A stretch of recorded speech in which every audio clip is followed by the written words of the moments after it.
from the CBS Bay Area studios, this is KPIX 5 News. Welcome back. It is just about 6:30. Good morning. I'm Devin Fehely. And I'm Julie Watson. At the U.S. Capitol today, Brett Kavanaugh will likely be confirmed to the U.S. Supreme Court in just a few hours. Judge Kavanaugh now has the yes votes of two senators who were on the fence, Democrat Joe Manchin of West Virginia and Republican Susan Collins of Maine. CBS reporter Hannah Doba with the vote that would be an historic victory for President Trump.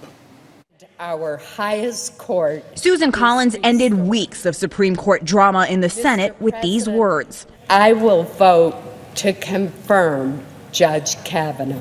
In a 43-minute speech Friday, the moderate Republican said she reviewed Brett Kavanaugh's judicial record and also pored over the FBI inquiry and testimony of Dr. Christine Blasey Ford, who accused Kavanaugh of sexual assault when both were teenagers. But at the end of the day, she said the certainty wasn't there. The four witnesses she named could not corroborate any of the events. Moments later, lone Democrat Joe Manchin of West Virginia said he too will vote to confirm Kavanaugh. He struggled to be heard over protesters. I looked at what was in front of me and I had to make a decision. I really did. Alaskan Senator Lisa Murkowski was the only Republican to say she opposed Kavanaugh. Even with Kavanaugh's confirmation all but certain, diehard senators argued through the night to a mostly empty Senate chamber.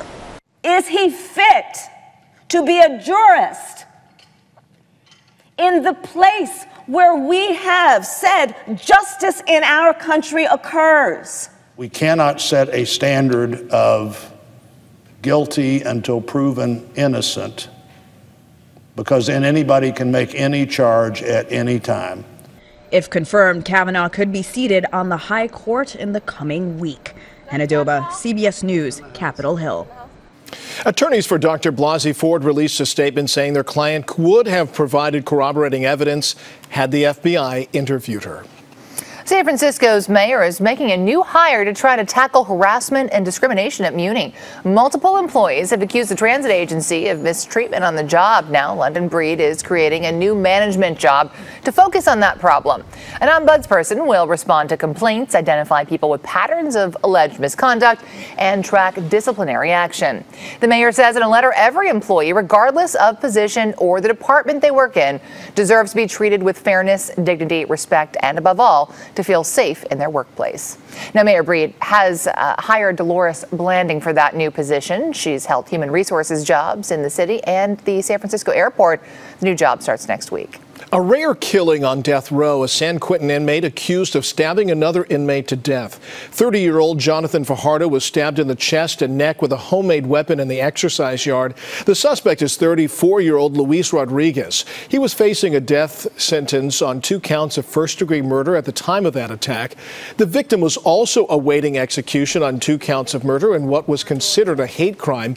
The last death row killing in California happened in 1997.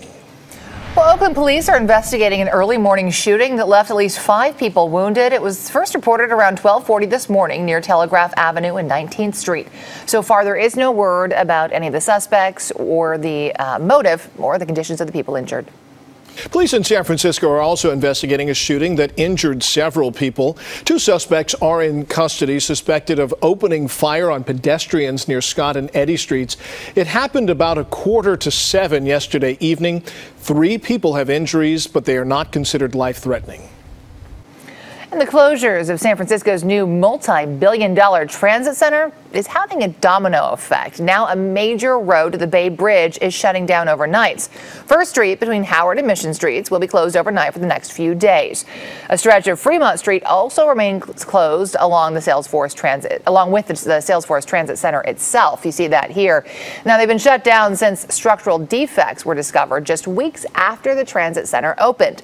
The closures are expected to affect traffic, which was already expected to be especially bad this weekend with Fleet Week and a large music festival in town. As if that wasn't enough, San Francisco will have no Caltrain service this weekend or any weekend until spring of 2019 because of a construction project.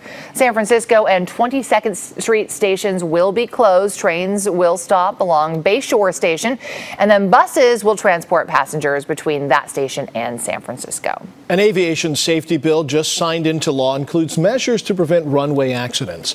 SFO has seen several close calls in the past couple of years, and a Bay Area Congressman, Mark DeSaulnier, put 4 amendments in the new law. They include a push to improve technology so that air traffic controllers know when a plane that's coming in is improperly aligned. There is also a provision to assess the benefits of audible alerts for pilots. Well, Toyota is recalling more than 2.4 million hybrid cars globally. The recall affects certain Prius vehicles made between October 2008 and November of 2014. The company says a system flaw could cause vehicles to lose power and stall. Toyota says it will update the software for free if you bring it in. The country's largest bed store has filed for bankruptcy. Mattress firm plans to close 700 stores. The company has over 3,300 stores in the United States right now, but increasing competition from online retailers is squeezing sales. The chain has been in business for 32 years. An effort to remove plastic garbage from the Pacific Ocean has cleared an open ocean trial. So now the nonprofit Ocean Cleanup is headed to the Great Pacific Garbage Patch between California and Hawaii. The group's specialized ship was assembled here in Alameda. The patch is considered the world's largest accumulation of discarded junk. A 3-month undercover investigation has led to a drug and prostitution bust at an Oakland karaoke bar. 4 people were arrested at Music Cafe in downtown Oakland Thursday. Alcohol beverage control agents say that they were sold cocaine, ecstasy, and ketamine at the lounge, and that employees solicited them for prostitution. The lounge was also allegedly serving alcohol after 2 a.m., violating state law. In addition to the arrest, agents served a search warrant and confiscated cash and narcotics. The investigation came after the agency began receiving complaints about drug activity and alcohol sales to minors. Now, the business's liquor license could now be suspended or revoked. Well, hundreds of Marriott hotel employees are continuing a strike in the Bay Area and beyond. Here's the scene yesterday at the San Jose Marriott downtown. Workers are also picketing Marriott-affiliated hotels in Oakland and in San Francisco. They're calling for higher wages, better job security, and improved benefits. They're not offering regular housekeeping. And this is the impact that you wanted. Yeah, I mean, if they want people to do the work, they need to pay them enough. Now, the union says employees have been working without a contract since mid-August. A legal victory for San Francisco and other sanctuary cities in California. A federal judge says the Trump administration cannot place conditions on public safety grants to crack down on illegal immigration. That judge is ordering the feds to release money immediately, including $1.4 million for San Francisco. The latest ruling only covers California. The judge is holding off on a nationwide injunction to allow time for an appeal. 50% of grapes in Lake County could be left to rot on the vine because they're tainted with smoke from this summer's wildfires. 1,000 horses are expected to be rounded up in Northern California by the end of the month. The U.S. Forest Service says that many of them could be sold to slaughterhouses. The Sacramento Bee reports that the roundup is set to begin this Tuesday and last through the end of the month. Officials are focusing on horses inside the Modoc National Forest. Well, at least 4 people are sick in California after a salmonella outbreak related to ground beef has reached the state. CDC says at least 57 people from 16 states have gotten sick after eating tainted meat from Arizona-based JBS Tolson. They recalled 6.5 million pounds of raw ground beef and patties. Recalled packages are marked EST 267. Quite an adventure. A cat has finally made its way back home. This is a pretty incredible story. A Montana family is happy to be reunited with their furry friend after he went missing for nearly 2 years.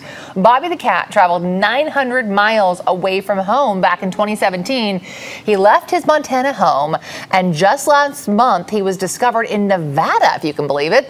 The family never lost hope. For a year and a half, they've been putting out Bobby's favorite dish, hoping for a safe return. I just felt like we could never give up, and now he's home. I can't believe it. Thanks. Well, thanks to that microchip that Bobby has, an animal shelter was able to locate the cat's family in the Big Sky country. and now he's back home. Looks like he does not want to speak for that interview. 1,000 miles from home. That's Can you amazing. imagine? It is time for us to call it a morning. Thank you for watching KPIX 5 News this morning.